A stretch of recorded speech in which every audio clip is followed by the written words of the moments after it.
السلام علیکم listeners, welcome کرتے ہیں آپ کو چینل میں جس کا نام ہے Urdu audio novel Royal studios 777۔ ہمارے چینل کو سبسکرائب کریں، یہ بالکل فری ہے اور اس سے آپ کو ہماری آنے والی ویڈیوز کی انفارمیشنز ملتی رہیں گی۔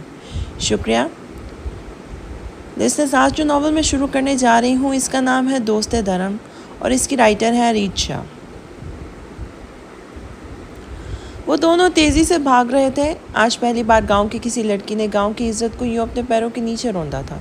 اسے کوئی پرواہ نہیں تھی اس کی کہ اس کا یہ قدم اس کے خاندان، اس کے ماں باپ، بھائیوں کو سر اٹھانے کے قابل نہیں چھوڑے گا۔ اسے کسی کی کوئی فکر نہیں تھی۔ اسے اگر کسی سے مطلب تھا تو صرف اپنے محبوب سے، اپنے پیار سے۔ اسے صرف اپنی محبت چاہیے تھی۔ اسے اپنی محبت کو ثابت کرنا تھا کہ اپنے محبوب کو بتانا تھا کہ وہ کتنا پیار کرتی ہے اس سے، کہ وہ اس کے لیے اپنے والدین، اپنا گھر بار سب چھوڑ چھاڑ کے اس کے پیچھے بھاگ آئی ہے۔ لیکن نہ جانے اس وقت اس قدم کے کی بھنک کیسے گاؤں کے سرپنچ سید مرشد ارم شاہ سائیں کو لگ گئی تھی، اور اب اس کے پیچھے مرشد سائیں کے لوگ آ رہے تھے جو اسے اس کی غلطی کی سزا دینے۔ اسے پتہ نہیں تھا کہ اب اس کا قتل ہوگا یا اسے زندہ دیوار میں چنوا دیا جائے گا۔ اس نے تو بس یہ سن رکھا تھا کہ مرشد سائیں اب تک کے سب سے ظالم اور جابر سردار ہیں، جو کسی کی بھی کوئی غلطی معاف نہیں کرتے بلکہ غلطی کرنے والے کو زندہ زمین میں گاڑ دیتے ہیں۔ لیکن شبنم کو تو کوئی غلطی تھی ہی نہیں۔ اس نے سچی محبت کی تھی۔ ہاں، یہ غلطی ضرور ہوئی تھی کہ وہ ثاقب کی نسل و خاندان کو نہیں جانتی تھی۔ وہ محبت میں بھلا یہ ساری چیزیں کہاں دیکھی جاتی ہیں؟ محبت میں تو صرف محبت کی جاتی ہے۔ اپنے محبوب کو ہر چیز سے اہم سمجھا جاتا ہے، اپنے آپ کو اس کی امانت سمجھا جاتا ہے اور خود کو اپنے محبوب کا کر دیا جاتا ہے۔ وہ بھی تو یہی کر رہی تھی، اپنا آپ بھلا کر صرف اور صرف اپنے محبوب کی ہونے جا رہی تھی۔ اس میں کیا غلط تھا؟ محبت میں غلط تو کچھ بھی نہیں ہوتا۔ پھر یہ لوگ کیوں اس محبت کے دشمن بن جاتے ہیں؟ اگر ان سب کو ثاقب قبول نہیں تھا تو کیوں نہیں جانے دے رہے تھے اسے ثاقب کے ساتھ؟ اگر وہ اسے ثاقب کے ساتھ قبول نہیں کر سکتے تھے تو کیا ہوا؟ اس کے لیے اہم تھا کہ وہ اس کی زندگی تھا۔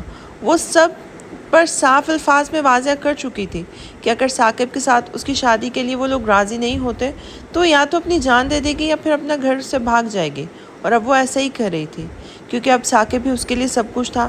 وہ ندی کے قریب سے گزرتے پہاڑ کے اوپر آ چکے تھے۔ یقیناً یہ راستہ غلط تھا، لیکن اس وقت محبت میں اندھی ہوئی شبنم کے لیے ہر راستہ صحیح تھا۔ وہ پہاڑ کے راستے نیچے کی جانب اترنے لگے۔ جب احساس ہوا کہ پہاڑ سے نیچے تو مرشد سائیں کے لوگ کھڑے تھے، اس نے ثاقب کو واپس اوپر چلنے کے لیے کہا تھا، لیکن اب اس کے پیچھے آتے لوگ بھی پہاڑ کے اوپر ہی کھڑے انہیں نظر آ رہے تھے۔ دائیں بائیں کہیں بھی کوئی راستہ نہیں تھا۔ اب وہ اپنے انجام سے سچ مچ میں خوفزدہ ہو گئے تھے۔ مکمل کالے لباس پر سندھی چادر کندھے پر ڈالے، وہ سندھی چپل میں بھاری قدم اٹھاتا اس کے پاس آڑ کر شبنم کا وجود کانپ رہا تھا۔ وہ سرخ آنکھوں میں غصہ لیے ایک نظر اس کی طرف دیکھتا ثاقب کی طرف بڑھاتا۔ شبنم نے گھبرا کر اسے دیکھا تھا۔ مرشد سا، سر پر دوپٹہ لو لڑکی، اگر باپ کی پگڑی پر پیر رکھتے ہوئے شرم نہیں آئی تو کم از کم اپنے بھائیوں کو ننگے سر رسوا تو نہ کرو۔ وہ گمبھیر بھاری آواز میں دھاڑا تھا۔ شبنم کو بھی اپنی پوزیشن کا احساس ہو گیا تھا۔ وہ فوراً اپنا دوپٹہ ٹھیک کرنے لگی تھی۔ تم ہمارے گاؤں کی لڑکیوں کو باغی کرو گے؟ وہ زناٹے تھپڑ اس لڑکے کے منہ پہ لگاتے ہوئے گھر آیا تو شبنم تڑپ کر اس کی جانب بڑھی تھی۔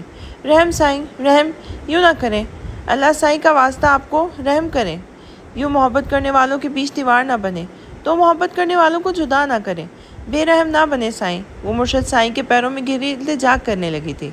واجد علی، سنبھالو اپنی بیٹی کو، اور جس طرح سے رات کے اندھیرے میں گھر سے نکلی ہے اسی طرح اندھیرے میں لے جاؤ واپس، تم عزت رہ جائے گی، اور کل ہی اپنے بیٹے کے ساتھ اس کی نکاح کی تاریخ نکلوا دو۔ وہ شبنم کے التجائیہ نظریں نظر انداز کرتا ہوا واجد علی سے مخاطب ہوا تھا، جو سرخ آنکھوں میں نفرت سے اپنی بیٹی کو دیکھ رہا تھا۔ حکم سائیں، میں کل ہی اس کا نکاح پڑوا دوں گا، لیکن اس حرامزادی کی لاش اس جنگل میں دفنائیے گا تاکہ اس کا نام و نشان بھی نہ ملے کسی کو۔ وہ ایک نظر ثاقب کو دیکھتے ہوئے مرشد سائیں سے بولا تھا، تم اس کی فکر نہ کرو واجد علی، یہ صرف تمہاری بیٹی کو نہیں میرے گاؤں کی عزت کو بھگا کر لے کر جا رہا تھا۔ اس کا انجام اس کی سوچ سے زیادہ بھیانک ہوگا۔ تم اپنی بیٹی کو یہاں سے لے جاؤ۔ وہ غضبناک نظروں سے ثاقب کو دیکھتا ہوا واجد علی سے گویا ہوا تھا۔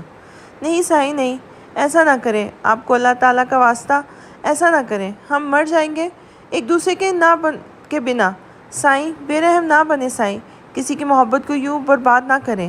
آپ کو خدا کا واسطہ، وہ چیختے ہوئے فریاد کر رہی تھی، جبکہ واجد علی اسے گھسیٹتے ہوئے اپنے ساتھ لے کے جا رہا تھا، جبکہ اب وہ پاگلوں کی طرح پیچھے کی طرف دیکھ رہی تھی، اپنے محبوب سے دور ہوتی جا رہی تھی۔ اس کی چیخو پکار پورے جنگل میں گونج رہی تھی۔ لیکن پھر اچانک فضا میں دھماکہ ہوا، جس کے ساتھ ہی جنگل میں عجیب طرح کے جانوروں کی آوازیں گھرانے لگیں۔ نہیں سائیں، نہیں، آپ ایسا نہیں کر سکتے، آپ نے ٹھیک نہیں کیا، آپ نے دو محبت کرنے والوں کو جدا کیا ہے، آپ نے دو محبت کرنے والوں کو برباد کیا ہے۔ آپ بھی آباد نہیں رہیں گے، برباد ہوں گے آپ، برباد ہوں گے آپ بھی کبھی خوش نہیں رہیں گے، آپ کو کبھی سکون نصیب نہیں ہوگا، آپ بھی برباد ہوں گے۔ سنا آپ نے، آپ کو آپ کی محبت کبھی حاصل نہیں ہوگی سائیں، آپ محبت کو ترسیں گے، آپ کو کبھی آپ کی محبت قبول نہیں کرے گی، آپ محبت کی بھیک مانگیں گے، اور یہ بددعا ہے میری، وہ چیخ چیخ کر کہہ رہی تھی۔ اس کی تکلیف اور درد سے بھرپور آواز پورے جنگل کے سناٹے میں گونج کر واپس آ رہی تھی۔ چپ کر بدبخت، کیوں بددعائیں دے رہی ہے ان کو؟ اللہ تعالیٰ لمبی حیاتی دے حکم سائیں کو، جنہوں نے رات کے اندھیرے میں ہماری عزت کا پاس رکھا، ورنہ تو نے کوئی کسر نہیں چھوڑی تھی۔ واجد علی اسے کہتا ہوا اس کا بے جان وجود اپنے ساتھ گھسیٹتے ہوئے لے کر جانے لگا تھا۔ آج اس کی جاب کا پہلا دن تھا، جو جلدی گھر کے اندر آئی اور اپنی یونیفارم چینج کر کے اپنے کام میں مگن ہو گئی تھی۔ جب اسے دوسری ملازمہ نے آ کر بتایا تھا کہ چھوٹی میڈم اسے روم میں بلا رہی ہیں، وہ ہاں میں سر ہلاتی تیزی سے روم کی طرف چلی گئی تھی۔ وہ جب سے یہاں کام کر رہی تھی، اس نے ہر چیز بہت زیادہ نوٹ کی تھی کہ چھوٹی میڈم زیادہ کسی سے بات نہیں کرتی تھی، اور نہ ہی بڑی میڈم انہیں کسی سے بات کرنے دیتی تھی۔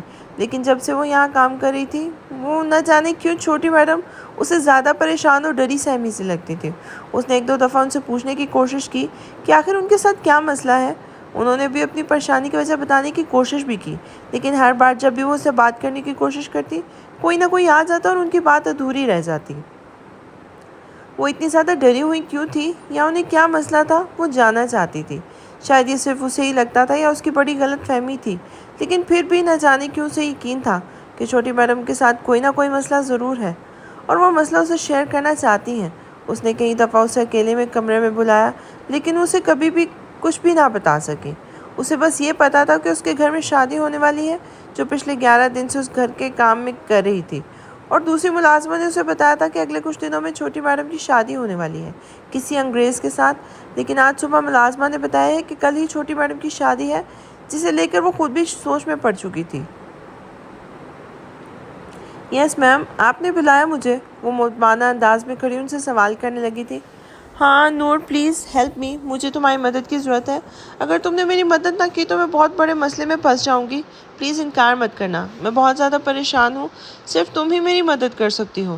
اس کے پوچھنے کی دیر تھی کہ چھوٹی میڈم آنکھوں میں آنسوؤں کا ڈھیر لیے اس کی مدد کی التجا کرنے لگی تھی۔ جی میڈم، کیسی ہیلپ آپ کو؟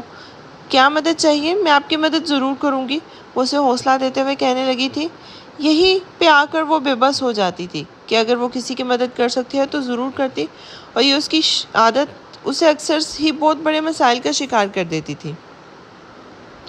میری موم میری شادی زبردستی کسی سے کروا رہی ہیں، میں یہ شادی نہیں کرنا چاہتی، میں اس آدمی کو بالکل پسند نہیں کرتی، میری مدد کرو، میں یہ شادی نہیں کر سکتی، وہ آدمی بہت برا ہے، میں کسی اور کو پسند کرتی ہوں، اور اگر اس انسان سے میری شادی نہ ہوئی تو میں مر جاؤں گی، میں کسی اور کی نہیں ہو سکتی، میں اس سے بہت زیادہ محبت کرتی ہوں، وہ شخص میں جینے کی وجہ ہے، اگر وہ مجھے نہ ملا تو میری زندگی کا کوئی فائدہ نہیں۔ پلیز نور، صرف تم میری مدد کر سکتی ہو، اگر تم نے میری مدد نہ کی تو میری موم زبردستی میری شادی اس آدمی سے کر دیں گی، میں یہاں کسی اور پر اعتبار نہیں کر سکتی، کیونکہ ساری ملازمائیں میری موم کو بتا دیں گی، میں صرف تم پر یقین کر سکتی ہوں، اس لیے تمہیں ہی سب بتا رہی ہوں۔ میڈم، میں آپ کی بات سمجھ رہی ہوں، لیکن اس معاملے میں آپ کی کیا مدد کر سکتی ہوں؟ میرا مطلب ہے، میں کیسے اس شادی کو روک سکتی ہوں؟ میں تو ایک عام سی ملازمہ ہوں، وہ پریشانی سے کہنے لگی تھی۔ بس مجھے اس گھر سے نکلنے میں ہیلپ کر دو، میں یہاں سے بھاگ جاؤں گی، بس تم مجھے یہاں سے باہر نکال دو، اس کے سامنے ہاتھ جوڑتے بولی، جبکہ نور گہری سوچ میں جا چکی تھی۔ اگر وہ اس کی مدد نہ کر پائی تو وہ بے موت ماری جاتی، اس طرح زبردستی کے رشتے نبھانا آسان نہیں ہوتا، یہ بات وہ اچھے طریقے سے سمجھ چکی تھی۔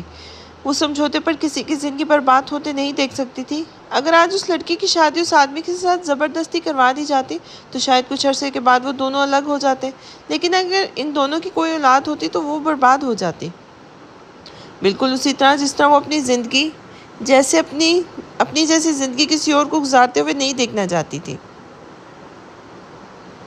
اس کی چھٹی کا وقت ہو گیا تھا۔ وہ روز کی طرح اپنا یونیفارم چینج کر کے خاموشی سے گھر کی جانب روانہ ہوئی تھی۔ روز کی طرح آج نہ جانے کہ اس نے واچ مین کو گڈ بائے نہیں بولا۔ وہ کافی پریشان ہوا کیونکہ وہ جب سے یہاں کام کرنے آئی تھی اسے صبح ہوتے ہی سلام بھی کرتی تھی اور گڈ بائے اور خدا حافظ بول کر بھی جاتی تھی، جو کہ اب واچ مین کی عادت بن چکی تھی۔ وہ ہنستی مسکراتی لڑکی اسے بھی بہت پسند تھی۔ ارے نور، آج تم نے مجھے بائے نہیں بولا؟ واچ مین اپنی حیرت کو چھپائے بنا اسے پکار بیٹھا تھا۔ شاید آج میڈم نے اسے ڈانٹ دیا ہوگا۔ واچ مین کی اچانک پکار پر وہ گھبرا کر پیچھے کی جانب مڑی تھی۔ لیکن یہ کیا؟ یہ تو نور تھی ہی نہیں، بلکہ یہ تو چھوٹی میڈم تھی۔ واچ مین کے لیے یہ جھٹکا کافی حیران کن تھا۔ وہ حیرانگی سے اپنی مالکن کو وہاں سے بھاگتے ہوئے دیکھ رہا تھا، جس کے ساتھ ہی اس نے شور مچانا شروع کر دیا تھا۔ باہر شور کی آواز سن کے وہ تیزی سے باہر نکلنے کا راستہ ڈھونڈنے لگی تھی۔ اسی وقت کمرے میں سوائے اس کھڑکی کے اسے کچھ نظر نہیں آیا تھا۔ وہ تیزی سے کھڑکی کے پاس آئی اور اس کا ارادہ کھڑکی سے باہر کود جانے کا تھا، لیکن تبھی دروازہ کھولا اور اس نے پیچھے مڑ کر دیکھا اور سرد ترین سانس خارج کی تھی۔ تم جانتی ہو تم نے کیا کیا ہے؟ بیوقوف لڑکی، آخر تمہیں کیا ضرورت تھی کسی لڑکی کو گھر سے بھگانے کی؟ تمہیں اندازہ بھی ہے کتنی انسلٹ ہوئی ہے آج ہماری؟ تمہیں احساس بھی ہے کتنی بےزتی کی گئی ہے ہماری وہاں؟ مائک اپنی کتنی امپورٹنٹ میٹنگ چھوڑ کر تمہیں جیل سے چھڑوانے کے لیے آیا تھا۔ تم اندازہ بھی لگا سکتی ہو کہ کتنا نقصان ہوا ہے آج مائک کو، اور مائک نے کتنی رشوت دی ہے اس آفیسر کو صرف تمہاری جیل سے چھڑوانے کے لیے۔ مائک نے کتنی مشکل سے سب ہینڈل کیا ہے یہ آج۔ اگر مائک نہ ہوتا تو نہ جانے کیا ہوتا اس کے لیے۔ اب بغیر نخرے کیے فوراً سے جاؤ اور اچھے طریقے سے اسے تھینک یو بولو اور سوری بھی کہو جا کر اپنی غلطی کے لیے اپنے ڈیڈ کو۔ آج تمہاری وجہ سے بہت زیادہ انسلٹ ہوئی ہے تمہارے ڈیڈ کی، سمرا اسے سمجھاتے ہوئے بولی تھی۔ وہ میرے ڈیڈ نہیں ہے موم، وہ صرف آپ کے بوائے فرینڈ ہیں۔ ان کا میرے ساتھ رشتہ نہ جوڑے تو زیادہ بہتر ہوگا۔ میرا آپ کے بوائے فرینڈ سے کوئی لینا دینا نہیں ہے، وہ خاصی بدتمیز انداز میں بولی تھی۔ وہ میرا بوائے فرینڈ نہیں ہے بلکہ ہسبینڈ ہے۔ اس بات پر یقین کرنے کے لیے تمہیں صفائیاں نہیں دوں گی، سمجھی؟ میں تھک گئی ہوں تمہارے سامنے اپنے اور مائک کا رشتہ پروف کرتے کرتے، وہ جھنجھلا کر بولی تھی۔ موم، نکاح نہیں کیا ہے اس نے آپ سے، اور جس شادی کو آپ شادی کہتی ہیں وہ شادی نہیں ہے، وہ اس کی بات کاٹتے ہوئے بولی تھی۔ اوہ واٹ ایور، بند کرو اپنی بکواس اور جا کر مائک کو سوری بولو، اس کا شکریہ ادا کرو کہ اگر وہ وقت پہ جیل نہیں پہنچتا تو تمہیں اندازہ بھی نہیں کہ وہاں پولیس اسٹیشن میں تمہارے ساتھ کیا سلوک کیا جاتا، وہ غصے سے اسے ڈانٹتے ہوئے بولی تھی۔ اس کے انداز پر وہ مسکرائی تھی۔ اچھا کیا ہوتا میرے ساتھ وہاں، وہ لوگ مجھے مارتے پیٹتے، میرے ساتھ جانوروں جیسا سلوک کرتے، مجھے کوئی فرق نہیں پڑتا موم، آپ کے بوائے فرینڈ کے ہاتھوں مار کھانے کی عادت ہے مجھے، وہ اس کی آنکھوں میں آنکھیں ڈالتے ہوئے غصے سے بولی تھی۔ اس نے تمہاری بھلائی کے لیے تم پہ ہاتھ اٹھایا تھا، تم کیوں نہیں سمجھتی نور؟ سمر اب کی بار چلائی تھی۔ میرے کپڑے پھاڑ کر میرے ساتھ زبردستی کرنے کی کوشش کرتے ہوئے وہ ذلیل انسان میری کون سی بھلائی کر رہا تھا؟ موم، اس کی آواز سمر کی آواز سے کہیں گنا زیادہ تھی۔ وہ صرف تمہاری غلط فہمی تھی نور، میں تمہیں کیسے سمجھاؤں؟ سمرا نظریں چڑھاتے ہوئے بولی تو نور کے لبوں پر مسکراہٹ آ گئی تھی۔ اچھا وہ میری غلط فہمی تھی، وہ اس کی آنکھوں میں آنکھیں ڈالتی تلخی سے مسکرا دی تھی، جبکہ اس کی مسکراہٹ نے سمرا کو نظر جھکانے پر مجبور کر دیا تھا۔ وہ اس کا چہرہ اپنے ہاتھوں سے اوپر کرتے ہوئے اس کی آنکھوں میں آنکھیں ڈال کر پھر بولی، میں بچی ضرور تھی موم، مگر اتنی بھی نہیں کہ اس ذلیل آدمی کی نیت نہ سمجھ پاتی۔ میں بہت اچھے طریقے سے جانتی ہوں وہ شخص میرے ساتھ کیا کرنے کی کوشش کر رہا تھا، اور یہ بھی کہ اس شخص نے آپ سے شادی والا ڈرامہ کیوں کیا ہے، لیکن آپ کو عادت ہو گئی ہے بار بار میرے منہ سے اس آدمی کی حقیقت سننے کی۔ تو پھر سنیے، جب میں نے اس کا یہ گھر چھوڑا تب اسے ڈر تھا کہ کہیں میں پولیس میں نہ چلی جاؤں۔ آپ جانتی ہیں کہ ایک 13 سال کی بچی کا ریپ کرنا کتنا بڑا جرم ہے؟ نہیں، اگر وہ بہت اچھے طریقے سے جانتا ہے، لیکن وہ بہت اچھے طریقے سے جانتا ہے، اگر میں پولیس میں نہ جاتی اس کو ہراسمنٹ کے کیس میں اپنی آدھی زندگی جیل کے اندر گزارنی پڑتی، اور وہ جو عیش و عشرت اسے اس بڑے بنگلے میں اپنی زندگی گزار رہا ہے، یہ سب کچھ انگلش گورنمنٹ اسے چھین لیتی۔ اس نے آپ کی محبت میں پاگل ہو کر آپ سے شادی نہیں کی، بلکہ بدنامی کے ڈر سے اور جیل سے بچنے کے لیے کی ہے۔ اور آج بھی وہ شخص مجھ پہ کوئی احسان کر کے مجھے جیل سے نہیں چھڑا کر لایا، اس لیے بار بار اس کے احسان مجھ پہ واضح کر کے مجھے شرمندہ کرنے کی کوشش کرنے کے بجائے اپنے بوائے فرینڈ کی حرکتوں پر غور کریں۔ وہ حقیقت کا آئینہ اس کے سامنے رکھتی اپنا بیگ اٹھا کر تیزی سے وہاں سے نکلنے لگی تھی، جب اچانک ہی دروازے کے پر مائک اسے ٹکرایا تھا۔ اس کے روم روم میں نفرت سے ابھر آئی تھی۔ ارے نور، تم ابھی تک گئی نہیں یہاں سے؟ مجھے تو لگا تھا تم جا چکی ہو۔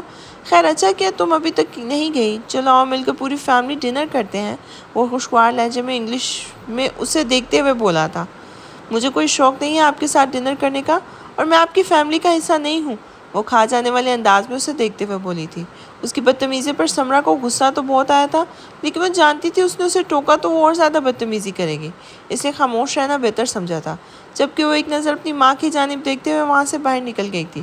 اس شخص کے سامنے تو وہ اپنا ایک لمحہ بھی برباد نہیں کرنا چاہتی تھی۔ سیم ڈارلنگ، تمہاری بیٹی کو آخر سیم ڈارلنگ سیم ہوگا تمہاری بیٹی کو آخر میرے ساتھ کیا مسئلہ ہے؟ کبھی وہ لڑکی مجھ سے اچھے سے بات نہیں کرتی، اور یقین کرو مجھے اس کا انداز بہت ہرٹ کرتا ہے، وہ سمرا کی جانب آتے ہوئے کہنے لگا تھا۔ وہ بچی بہت نادان ہے، تم اس کی باتوں کو دل پہ نہ لیا کرو، ہم ڈنر کرتے ہیں۔ وہ اس کا دھیان نور سے ہٹاتے ہوئے بولی تو مائک نے صرف ہاں میں سر ہلایا تھا۔ سیم ڈارلنگ، تم نے نور سے بین کے بارے میں بات کی ہے نا، یا نہیں؟ وہ بہت زیادہ پریشان ہے نور کو لے کر، 3 مہینے ہونے کو ہے، نور کو کی طرف سے کوئی جواب نہیں مل رہا۔ میں نے آج بین سے بات کر کے اسے یقین دلایا تھا کہ نور کا جواب ہاں ہی ہوگا، لیکن تم کچھ بھی نہیں کر پائی ہو۔ جلدی سے بات کرو، تم جانتی ہو میرا بھانجا کتنا اچھا ہے، وہ تمہاری بیٹی سے شادی کرنا چاہتا ہے، اور میرا نہیں خیال کہ اسے شادی پر کوئی اعتراض ہوگا، اور صرف ڈیٹ کے لیے ہی منع کر رہی تھی نا۔ تم مسلمانوں کا یہ بڑا پرابلم ہے، پہلے شادی کرو پھر بات آگے بڑھے گی، بعد میں اگر انڈرسٹینڈنگ ہی نہ ہو تو میں کہتا ہوں شادی کا فائدہ ہی کیا ہے۔ لیکن بین تمہاری اور تمہاری بیٹی کی پرابلم کو سمجھتے ہوئے اس کے سامنے شادی کا پرپوزل رکھ رہا ہے، لیکن تم نے نور سے ابھی تک اس بارے میں بات ہی نہیں کی۔ تم بتاؤ نور کو بین کتنا امیر ہے، لڑکیاں اس کی دائیں بائیں گھومتی ہیں، اس کی ایک جھلک دیکھنے کے لیے مری جا رہی ہوتی ہیں، لیکن وہ تمہاری بیٹی سے محبت کرنے لگا ہے، اس کی طرف سے کوئی جواب ہی نہیں مل رہا۔ دیکھو سیم، میں تمہیں ایک بات کلیئر کر دینا چاہتا ہوں، میں آگے فیوچر میں بین کے ساتھ اپنا بزنس شروع کرنا چاہتا ہوں، اور میں اس میں کسی قسم کی پرابلم نہیں چاہتا۔ یہ بات سمجھنی ہوگی اور اپنی بیٹی کو بھی سمجھانی ہوگی۔ تمہیں اندازہ بھی نہیں لگا سکتی کہ یہ ڈیل میرے لیے کتنی زیادہ اہم ہے۔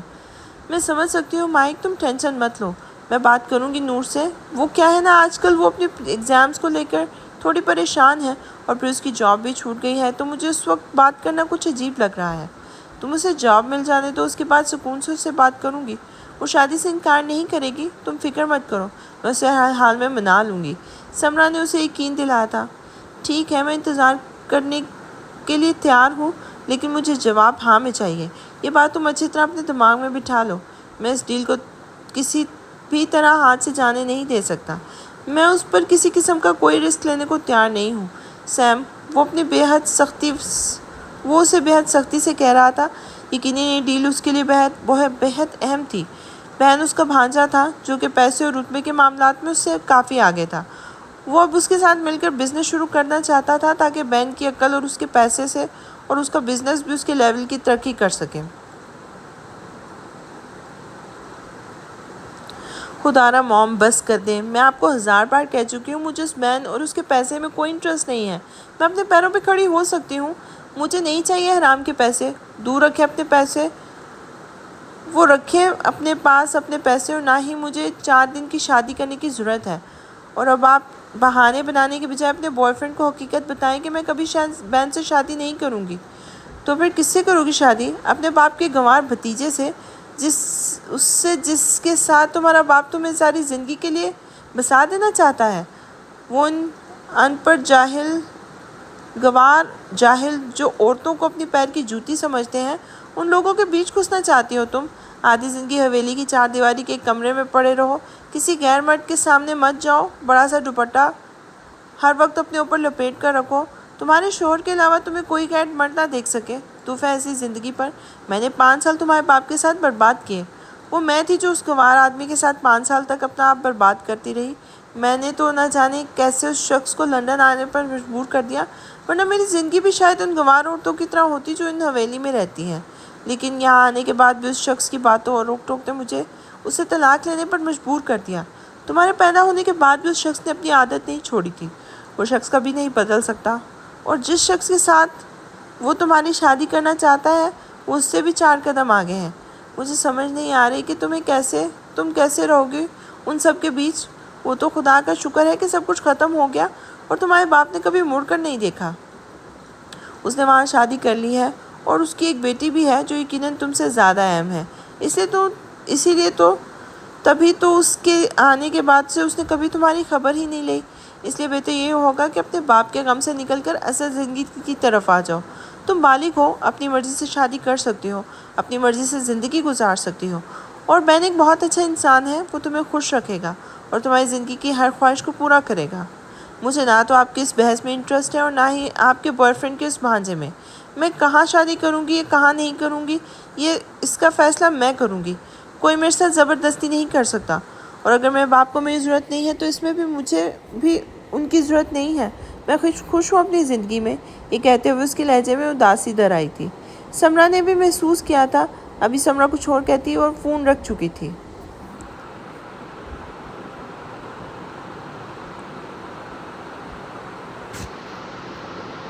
اسے اپنی ماں پر بہت غصہ آیا تھا جو اس کا انکار اپنے شوہر تک پہنچانے کے بجائے بہانہ بنا رہی تھی۔ 3 ماہ پہلے وہ اپنی ماں سے ملنے اس گھر گئی تھی جب اس کی طبیعت کچھ خراب تھی۔ وہیں پر مائک سے ملنے اس کا ایک بھانجا آیا ہوا تھا جو اسے دیکھتے ہوئے پوری طرح اس پہ فدا ہو چکا تھا۔ پہلے تو اس کے ساتھ ڈیٹ مارنے کے لیے کافی بے چین رہا، لیکن جب اسے پتہ چلا کہ نور اس میں بالکل انٹرسٹ نہیں دکھا رہی تو وہ شادی کا پرپوزل بھیجنے لگا، جس کے جواب میں وہ صاف انکار کر چکی تھی۔ اسے مائک کے ساتھ ساتھ اس کے سارے خاندان سے نفرت تھی، جس کی وجہ سے اس نے بہت بڑا نقصان اٹھایا تھا۔ وہ 4 سال کی تھی جب اس کے باپ نے سمرا کو طلاق دی تھی۔ سمرا رشتے میں اس کے باپ کی کزن تھی، لیکن آزادانہ ماحول میں رہنے کی وجہ سے سمرا کی سوچ بھی کافی زیادہ آزادانہ تھی۔ وہ شادی نہیں کرنا چاہتی تھی، لیکن اس کی ماں باپ نے زبردستی اس کی شادی اس کے باپ سرمد سے کر دی تھی، جس کا نتیجہ یہ ہوا تھا کہ سرمد شاہ پوری کوشش کے باوجود یہ رشتہ بچا نہیں سکے تھے۔ انہوں نے بہت سمجھایا لیکن وہ نہ مانی، اور آخر میں شادی کے بعد بھی اپنا افیئر جاری رکھا۔ وہ سب کچھ برداشت کر سکتے تھے، لیکن یہ چیز ان کے برداشت سے باہر تھی۔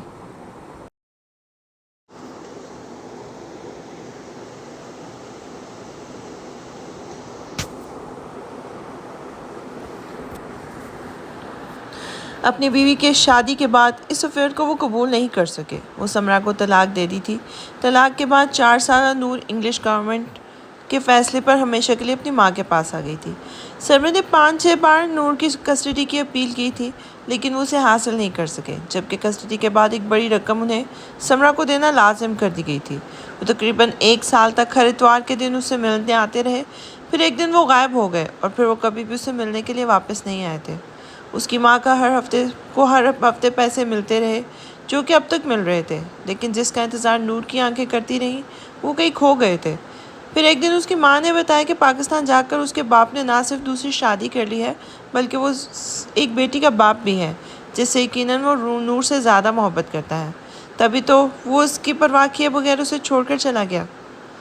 وہ تقریباً 9 سال کی تھی جب اس کی ماما نے اپنا گھر بیچ کر اپنے بوائے فرینڈ کے گھر رہائش اختیار کر لی تھی۔ وہ اسے بھی اپنے ساتھ لے آئی تھی۔ مائک کی حرکتیں اسے بہت عجیب لگتی تھی۔